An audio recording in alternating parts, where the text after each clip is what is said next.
Bienvenue dans le 14e jour du défi 21 jours de gratitude. Oui.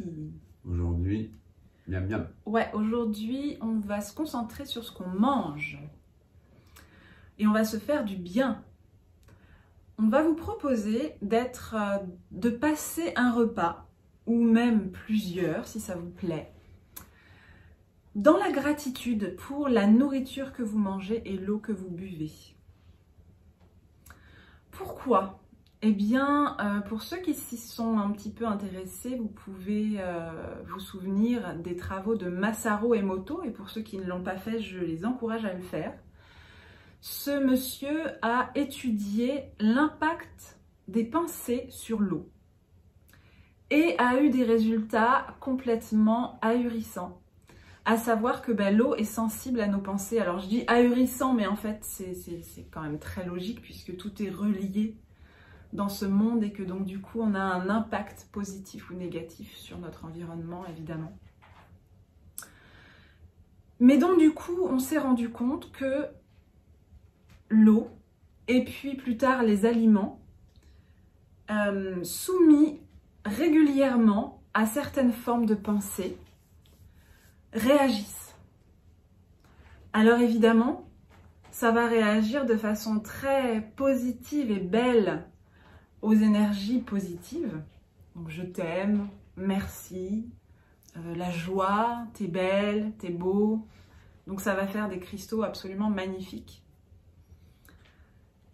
Et ça va conserver la nourriture. Il a notamment essayé avec du riz.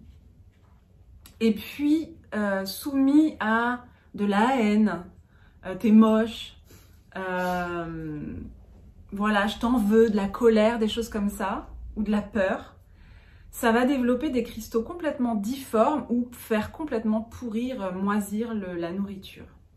Donc il y a une énorme réaction de notre nourriture et de l'eau à nos pensées. Donc, prendre le temps de remercier avant et pendant l'acte de se nourrir ou de s'abreuver, oh, je dis des belles choses, C'est beau. aura une action très positive. Alors pour nous, parce que ça nous met de toute façon la gratitude, là vous avez eu largement le temps de vous en rendre compte que ça vous met vraiment dans une énergie très agréable, de joie. Mais aussi sur notre santé, puisque nous allons nous nourrir d'aliments qui seront chargés en énergie positive et donc du coup qui vont nous apporter une santé d'une bien meilleure qualité.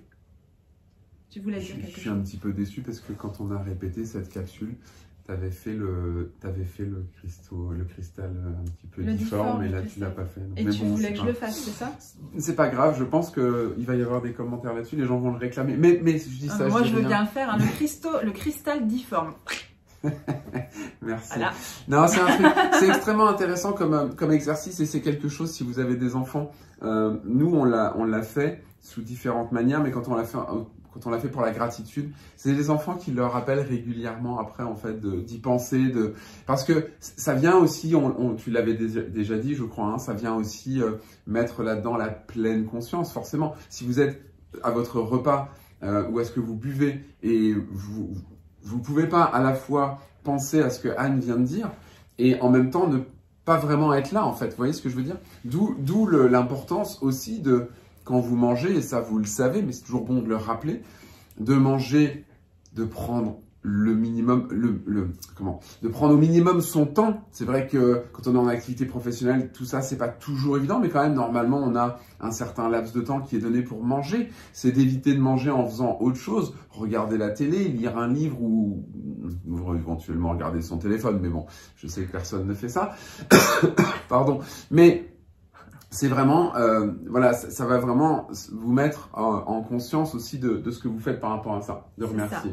C'est ça. Et puis, vous pouvez également penser à tout ce qu'il a fallu d'énergie et d'action pour que vous puissiez avoir dans votre assiette quelque chose à manger ou dans votre verre quelque chose à boire et remercier aussi pour ça.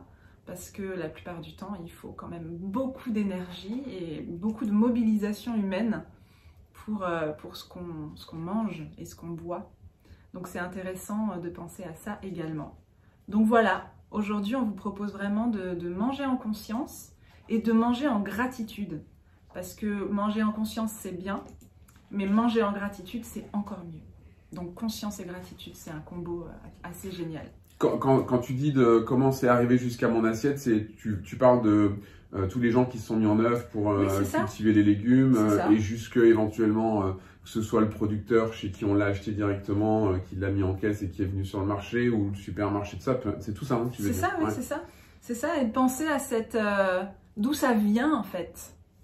Il y a quelque part, à un moment, pour que j'ai une tomate, il y a une graine qui a été plantée. Une toute petite graine minuscule.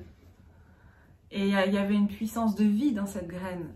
Et ça peut être sympa à un moment de se poser et de réfléchir à tout le parcours qu'elle a fait, cette graine, pour qu'il y ait une tomate qui arrive dans votre assiette.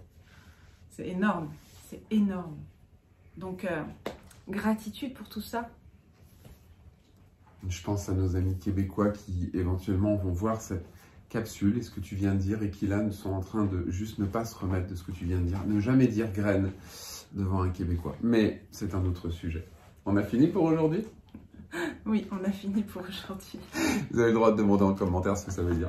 Peut-être on vous répondra. Passez une excellente journée. Merci beaucoup. Bel exercice à vous. Ça aussi, c'est un exercice que je suis persuadé que vous allez emmener avec vous et répéter régulièrement, c'est certain. À bientôt. À demain. Bye bye.